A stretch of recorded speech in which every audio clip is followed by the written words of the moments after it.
Okay, are you ready to finish the story of X-Men's adventures with Ka-Zar and Zabu? Remember that the savage marauders had kidnapped Marvel Girl, and so now let's see if the X-Men can recruit Ka-Zar to be their ally in recovering her. All right, let's see what's going to happen. All right. Cyclops says, Ka-Zar, listen, you've got to help us. Those savages captured our female partner. You must know where they've taken her. Ka-Zar says, the swamp men, my enemies too. Ka-Zar, help. We go now. Iceman says, at last. And look at them. They're running across a giant tree limb covered with moss. And Iceman says, whew, doesn't that swell headed muscle man ever get tired? Uh, and I guess that's Cyclops saying he seems to have the endurance of a tiger. See the long, easy strides he takes. He's not even breathing hard. Beast says, personally, I resent it. He's giving me an inferiority complex because Ka-Zar is outbeasting the beast. Meanwhile, some distance ahead, we find the Angel, still upon his scouting mission. He thinks, it's the strangest feeling I've ever known. I'm actually flying in a world that should have died 1,000,000 years ago. Well, maybe not quite that long ago. Yow! And here comes a brontosaurus just out of nowhere. And the angel says, you'd think they'd post a few detour signs to warn low-flying X-Men. So he dodges this giant dinosaur. Oh, look, he's so big. Angel says, it's too bad none of us brought a camera. We could film the science fiction classic of all time down here, and we wouldn't have to pay a cent to special effects men. Well, that's the advantage of having iPhones.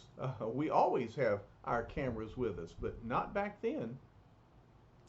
Then, while darting wildly about to avoid the great swaying heads of the grazing brontosauruses, the angel is unable to dodge a skillfully thrown net.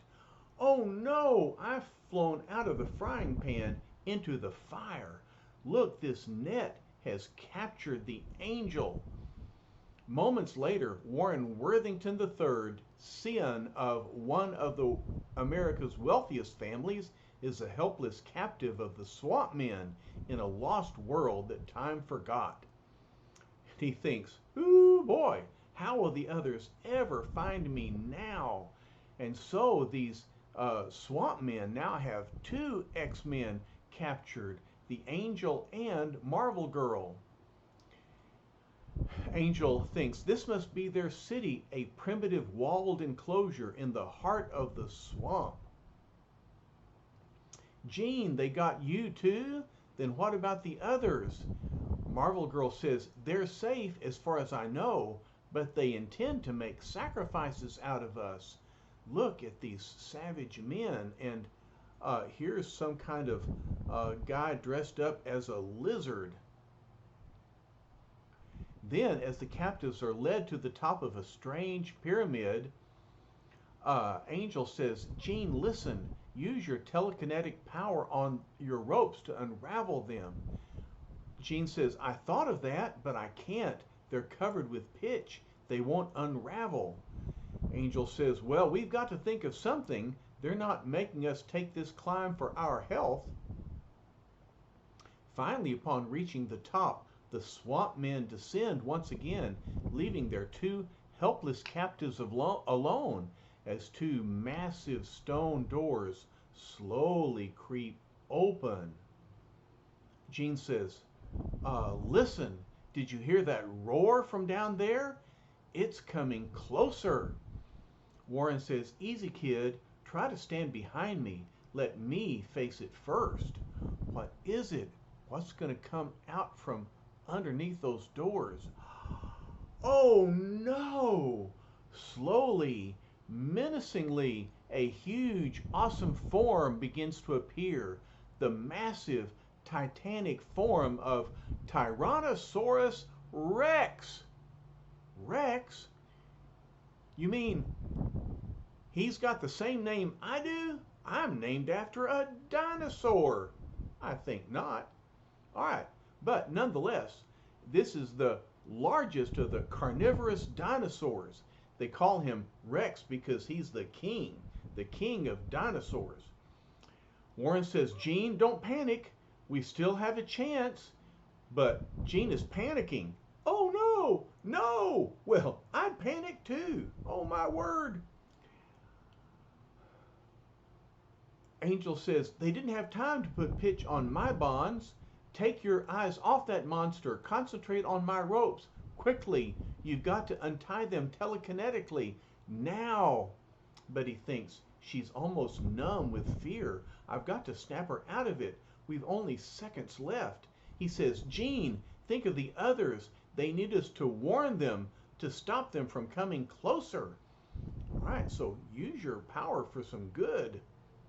Meanwhile, the small rescue party comes nearer and nearer until the beast says, I can make it, Cyclops, but what about you and Bobby? How are they going to cross that great chasm? Look, Ka-Zar is just swinging on a rope, and Zabu is taking a flying leap. But I know what they're going to do. Here comes Iceman. He's going to create a bridge. Iceman says, don't worry about us, Beastie Boy. We can always think of something, like this quick freeze bridge, for instance. Cyclops says, faster, Bobby. Ka-Zar is outdistancing us. We mustn't lose him. Beast says, don't worry, Scott. I can always pick up his trail. And Iceman says, looks like you won't have to, Hank. We're there. And there is this giant fortress. The swamp men have surrounded their camp with gigantic trees tied together as a great wall. Wow, how will we ever get inside of that? Let's see what Ka-Zar does. He seems to have a plan. Cyclops says, quiet. Ka-Zar is giving the Sabretooth some sort of instructions. Iceman says, fine, so long as he doesn't mention us. Beast says, I'll do some reconnaissance on my own. Well, I'm not sure that's such a good idea. Remember, Angel was on reconnaissance when he got captured. Well, let's see what happens. Ka-Zar is pointing his finger and telling Zabu what to do. What will happen? Go, Zabu! Arrgh! Look! Atop the high barricade wall. See all the commotion? They've spotted us. The only thing that bugs me, Cyclops, is, did we really volunteer for this caper? Well, yeah. You know, they didn't have to be there. But aren't we glad they went? Because even though they're in danger, we're having a lot of fun reading about it. All right. Meanwhile, back atop the high plateau, Jean is using her power to throw rocks at Tyrannosaurus. But Angel says, no, Jean, you can't stop him by throwing boulders. My ropes. Concentrate on my ropes. She says, I can't. I don't dare turn my head, even for a second. Perhaps if I can concentrate on his legs, he'll topple. Oh, he's so heavy.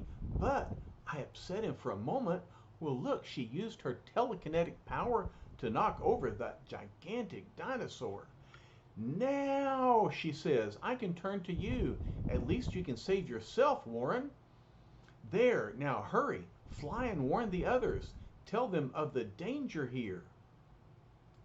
Well, it's not like he's going to fly off and leave her behind, right? He says, I will, Jean, but not without you.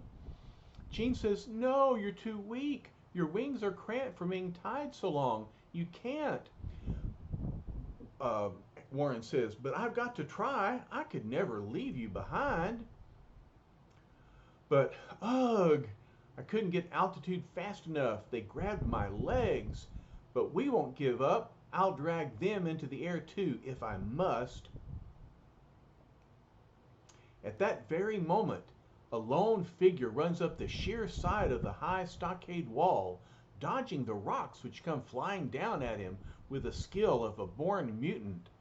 Look at the beast. He's using his great toes to clutch into the wall of the fortress he's climbing up. He says, I pray that we're not too late. Stand aside, gentlemen, says the beast as he knocks over the guards at the top of the wall. It will behoove you not to make me lose my temper. Well, I would think so. And he's dodging around with the agility of the beast after which he's named. He says, personally, I've always believed that violence is the last refuge of the incompetent.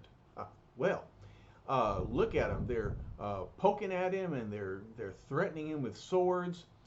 While down below, Cyclops is using his power. He says, there's no time to find a battering ram, Ka-Zar, so my power beam will have to do the trick if I can make it sufficiently wide enough. Ka-Zar says, your eyes, magic. Well, yeah, I would think so.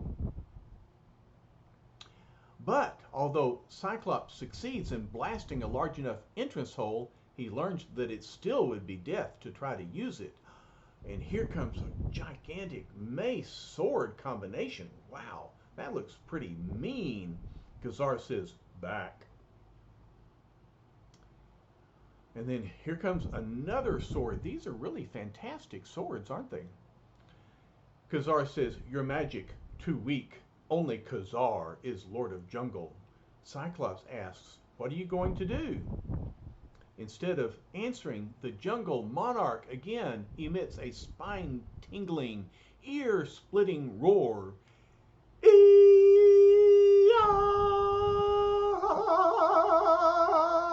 Wow. It split my ears, right? Oh,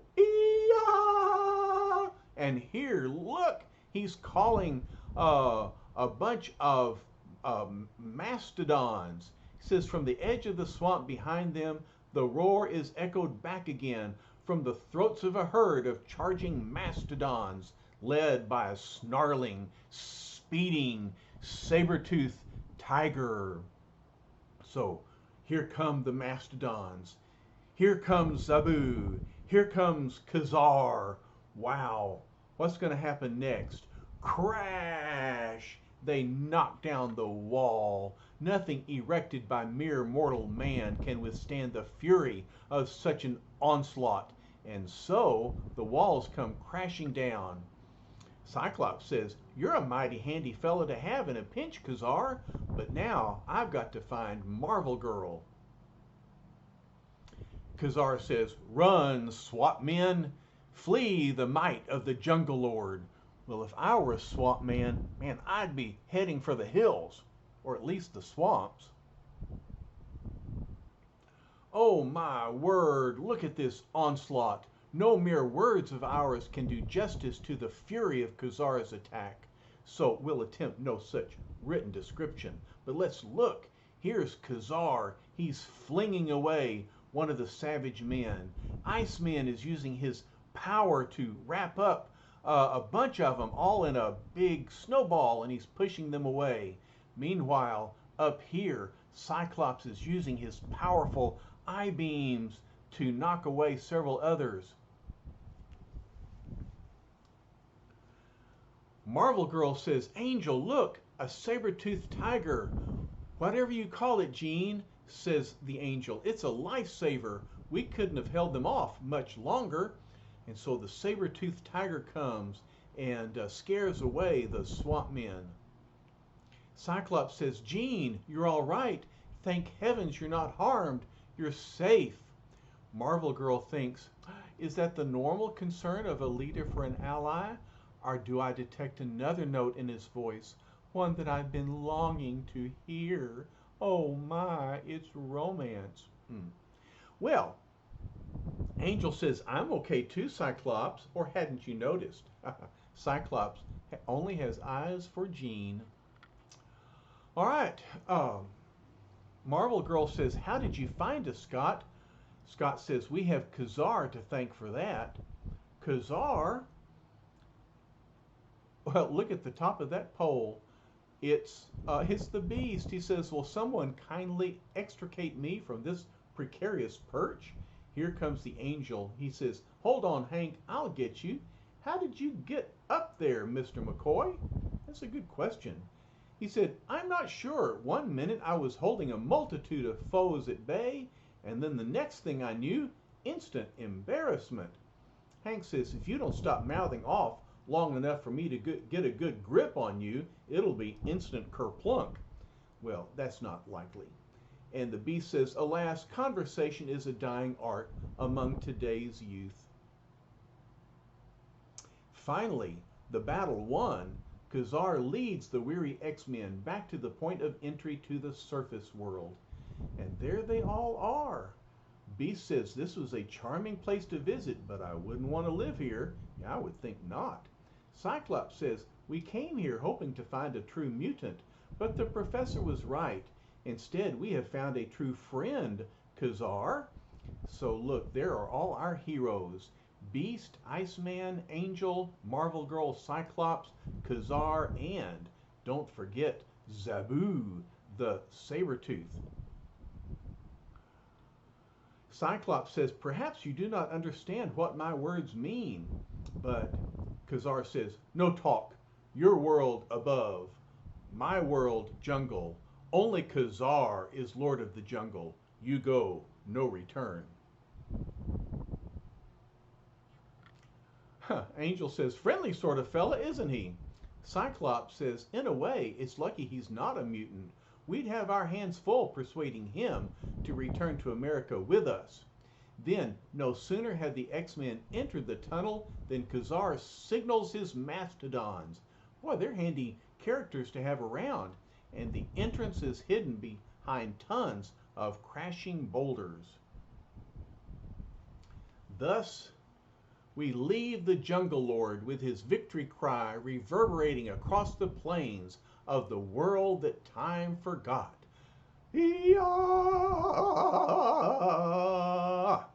But many questions remain unanswered, and we suspect that this may not be the last we will see of Ka-Zar and Zabu, for the future holds many mysteries which we shall unravel one by one in the months to come. All right. Well, I know y'all always like to see what's next, but to tell you the truth, this is the last of the X-Men adventures that I have right now. So, our next story will be a story of the Fantastic Four, but you will like it, I promise. And I'll have more X-Men stories in the future. I have more stories than I have time to tell. But I love you guys. I have fun reading these stories to you, and I hope y'all have fun listening to them. I love you very much. Bye-bye for now.